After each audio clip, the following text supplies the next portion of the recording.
Welcome, fans of Man of Steel. My name is Sam. In this podcast, myself, along with Alessandro Maniscalco, Rebecca Johnson, and Nick Begovich, work together to analyze the DC films produced by Warner Brothers Studios. You can follow the show on Twitter at JLU Podcast. In this episode, we are focusing on Scene 7 of Man of Steel, which is the second meeting of Zod and Jor-El in the film, this time in Jor-El and Lara's citadel, just before the escape pod is launched. Like we mentioned in the last episode, the last scene ends, and this scene starts with Jor-El coming out of a downward stream of energy and steam, foreshadowing a climactic scene that his son will play out later in the movie. In both cases, the El-Men are making heroic efforts to save their worlds, and in both cases they are depending on others, particularly their women partners, to be helping in the background. Jor-El is wearing gold-covered, medieval-looking body armor designed to be worn over the standard Kryptonian wear. It also features the house symbol on the chest. As for the color gold, it's associated with illumination, love, compassion, courage, passion, and wisdom. All traits exemplified by Jor-El, so it seems fitting that his armor should be this color. We've already talked a little in episode 2 about the Kryptonian garb, including mentioning Wilkinson's desire to incorporate biomorphic lines and a worn, oily quality to the ceremonial armor. This is especially evident in Jor-El's battle armor. And of course, Zod and his men have an almost steampunk quality to their suits, reminiscent of the Fallout video games. Keith Christensen, concept artist for the Kryptonian armor, said this in an interview, quote, "The hardest part was working out the Kryptonian look. The costume designer, Michael Wilkinson, kept pushing for something strange and different while referencing 16th century armor. He wanted a future-past blend that felt both alien and historical. You needed to feel like there was a culture behind the decadence, a real sense of history. After hearing that Art Nouveau was influencing the art department, I introduced the costume designer to the decorative motifs of Louis Sullivan, an early 20th century architect who was a contemporary of Frank Lloyd Wright." In this first part of the scene, as Jor-El and Zod approach each other for another confrontation following the earlier one in the council chambers, we see that Zack Snyder has decided to frame Jor-El and Zod very similarly. The characters are placed on the left third of the screen and in the foreground, and both of them have others in the background on the right. So this similar framing emphasizes that they are equal in stature, as a leading scientific mind and a leading military mind on Krypton. And they are continuing their showdown of ideas about how best to save Krypton. But the visual presentation here also hints at a key difference in their leadership style. Behind Zod, he has his minions, standing still, subservient, and awaiting orders. Whereas behind Jor-El, we see his partner Lara, who has already been instrumental in choosing the world and preparing the flight, plus, of course, giving birth to the child, the boy child. And Lara is working even now. We can see her active in the background. And she will be crucial in just a few moments when she makes her own decision to launch the pod. She has agency and her own will, which connects to an important theme of the movie and is also something that Jor-El respects, and which is much different than Zod's relationship with his lieutenants.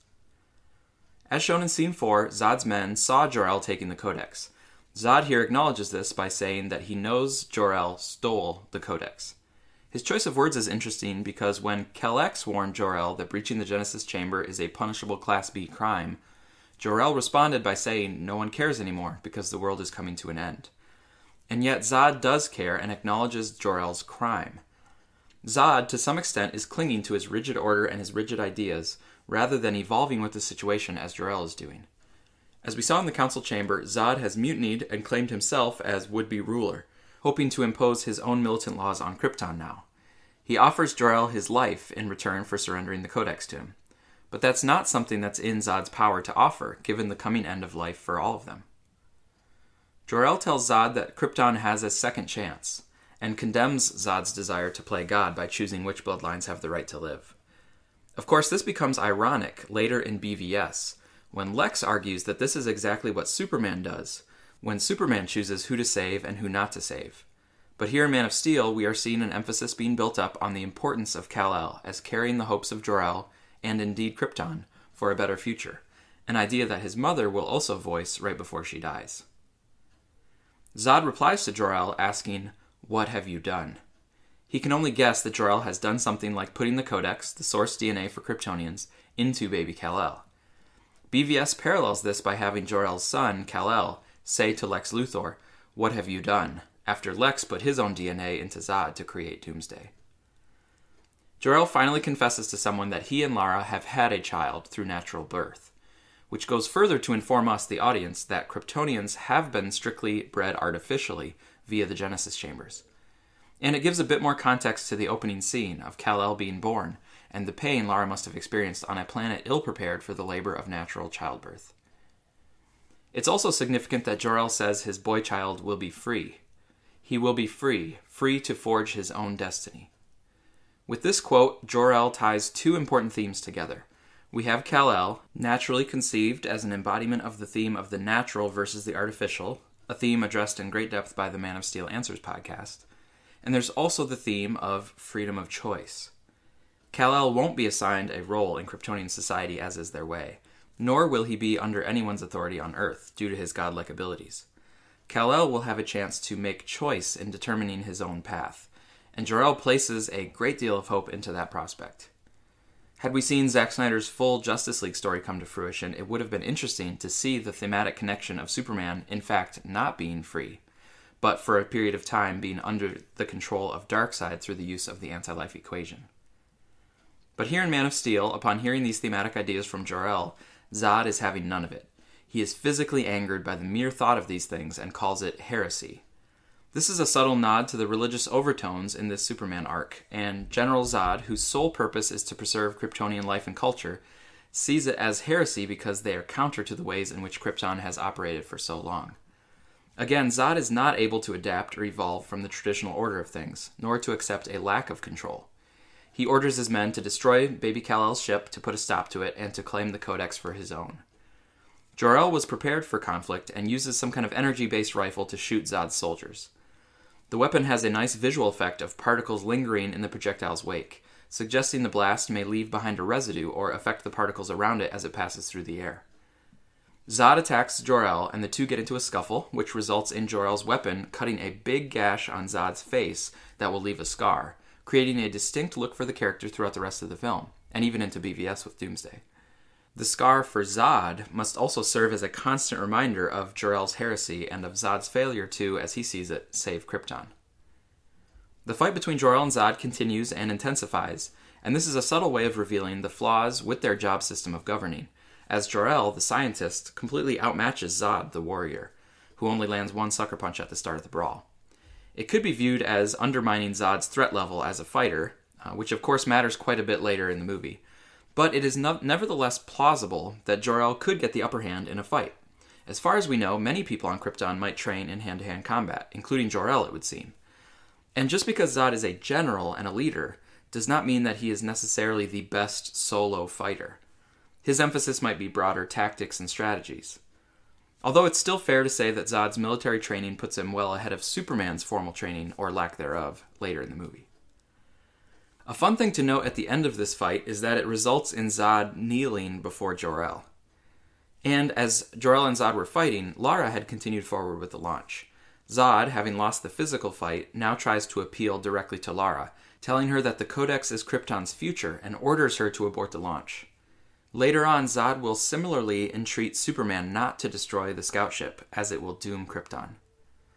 Both mother and son make the same decision to oppose Zod and Krypton, because, as Superman puts it, Krypton had its chance. Lara acted to protect her son, while Superman will act to protect humanity. And Lara is also siding with Jor-El's version of how to save Krypton, hoping for a better world, as she will put it in her final scene. Lara launches the ship, and as they look up to watch it depart, Zod yells with rage before extending his blade and stabbing Jor-El. This, of course, is echoed later in BVS, when a reanimated Zod/Doomsday similarly stabs Kal-El, killing him. And I must say that this is one of the many times where I really love Michael Shannon's intensity. His yell of no, plus the look on his face, gave me an early indication that he was going to be a great villain.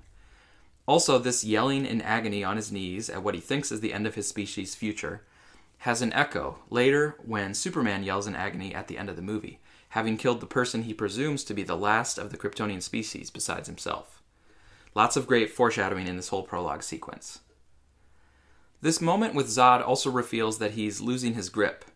There was no longer any point in killing Jor-El in that moment. The pod was already launched, so it was just an act of impulse and anger, not a logical action. And it makes sense that he might lose it, because his world and his belief system is crumbling all around him. The events are taking someone who maybe used to be a respectful, if disagreeable person, and we are now seeing him become that monster that Jor-El referred to. And by the way, I think that it was a great stunt with Jor-El falling back and hitting his head.